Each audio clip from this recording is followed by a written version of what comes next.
Well, it was a cold night here at Glenrock Park. The first job of the day is to get the fire going, get a little bit of warmth back in the body. In this video, I'll take you through pack-up of the X3 camper. I've done one before, but this video might just give you a slightly different slant on the same task. But first, I'm going to indulge myself with a hot breakfast.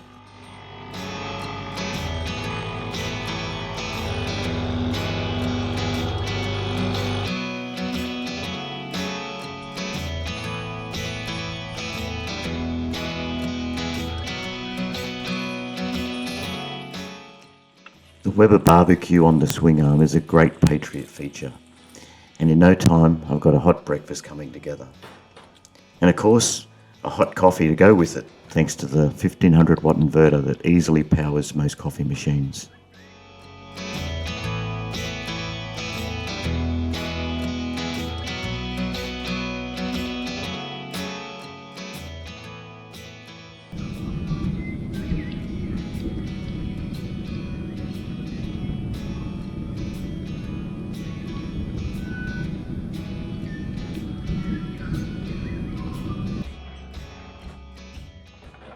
Although the X3 only has a small kitchen, hot water from the Webasto and water on tap means that we're soon cleaned up and ready to pack the camper away.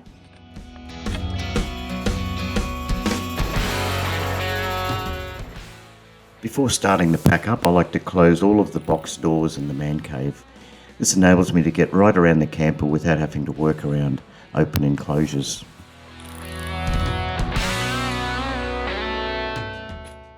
Provided it's not too windy, first job is to unscrew all of the awning poles and put the guy ropes away. If the weather was windy and I was on my own, I would do these one at a time to make sure that the awning wasn't damaged and folded back on itself.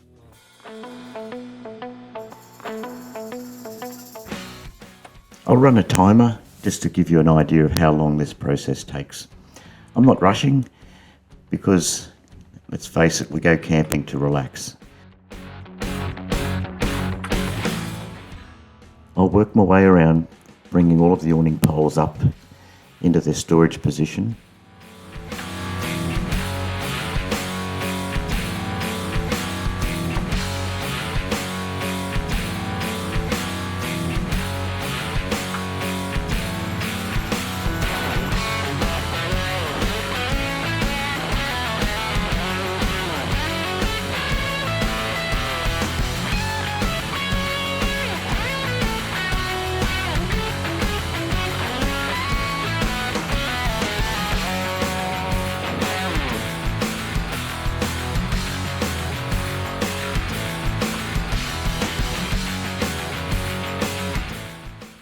With the awning arms packed away, I'll take the tension off the awning by disconnecting the rope on the forward half, and then go to the rear and remove the fixed pole from the back of the camper.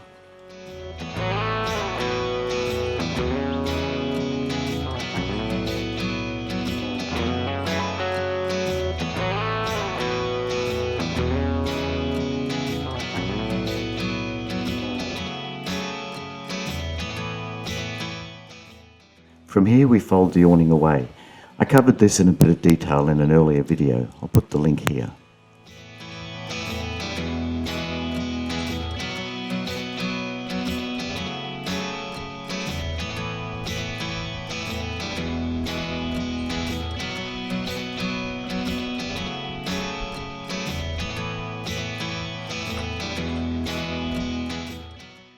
The X3 P-Core awning is really great in hot weather. It provides fantastic shade and a nice cool retreat.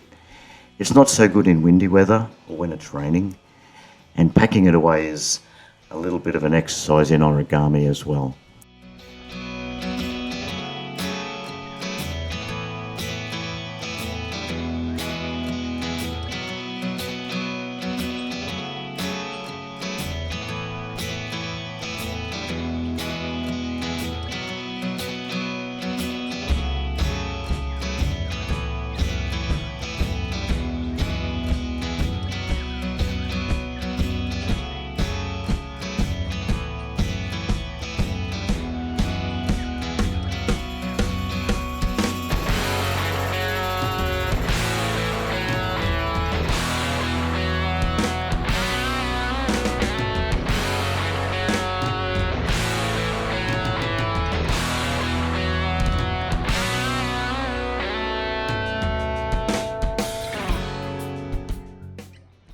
if you pack the awning away nice and tightly, you'll be able to do the zipper up without too many problems.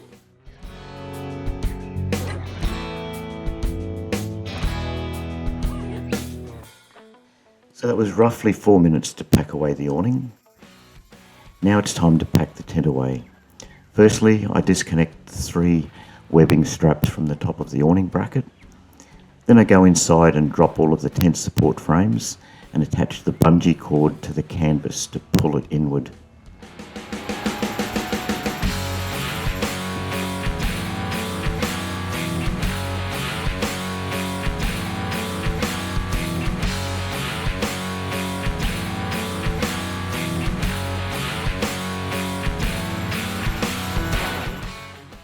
I then work my way around the outside of the camper, disconnecting the canvas from the hard shell and the trailer body.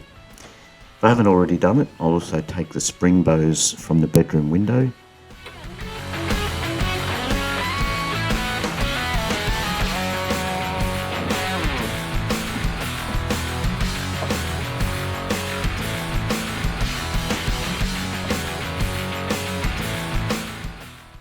And I like to fold the canvas up as I go, to put it in the best position for closing of the lid.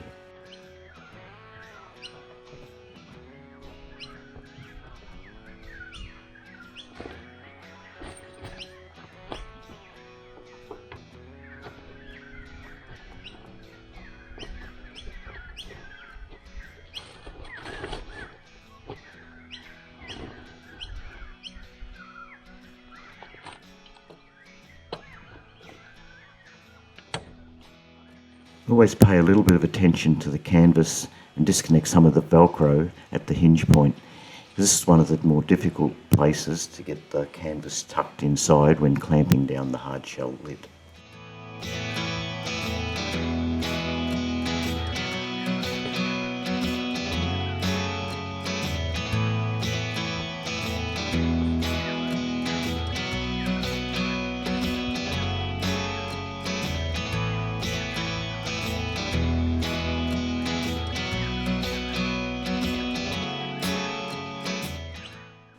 Okay, time for our morning exercise.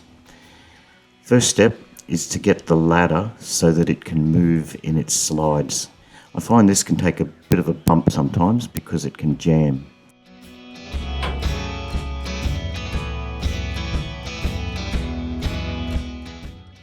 Then I get the lid started on its way up and use the ladder for the final push so that I can get a little more leverage.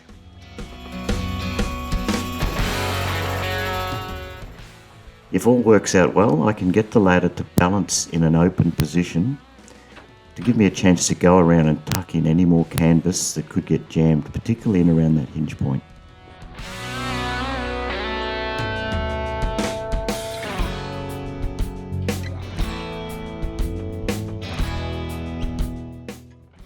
I'll then let the lid close, and I try and let it go as slowly as I can so that it doesn't puff all of the canvas back out.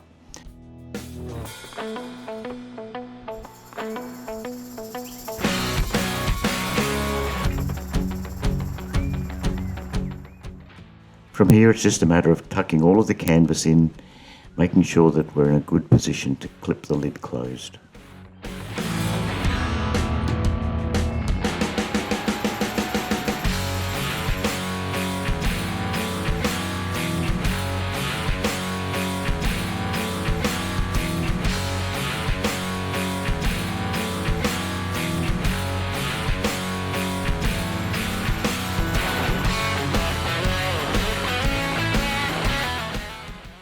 I do this as a two-step process. Firstly, I'll attach the latches to the hard shell, but I won't pull them down tight.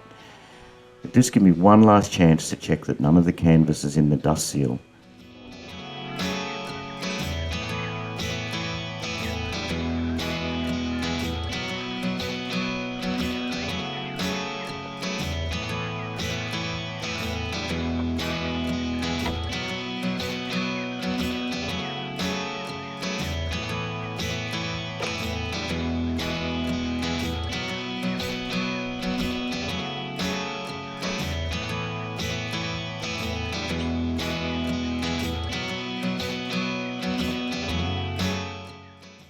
And that's pretty close to job done. All we need to do is drop the awning down into its travel position and bring up the stabiliser leg at the rear of the camper.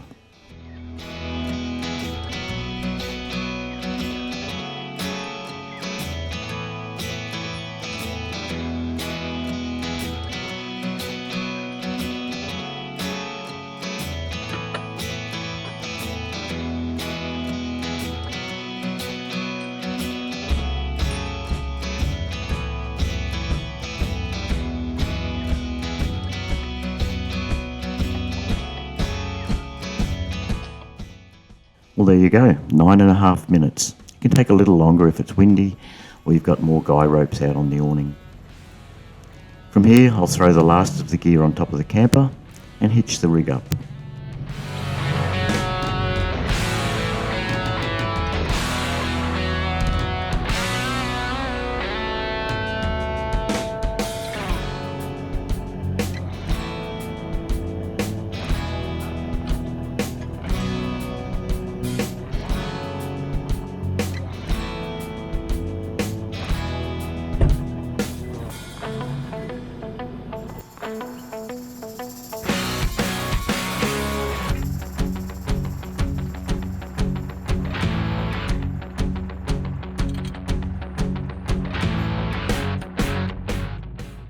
Always have one last walk around just to make sure that everything is buttoned together well. I've not left anything in the campground and the trailer suspension is levelled out nicely.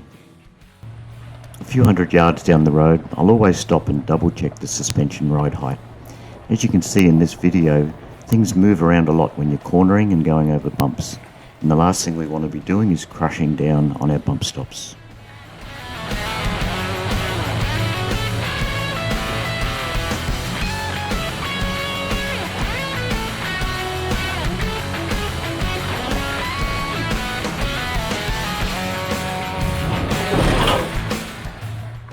And now, time for the long dusty road home. Thanks for watching. Maybe I'll see you out on a track soon.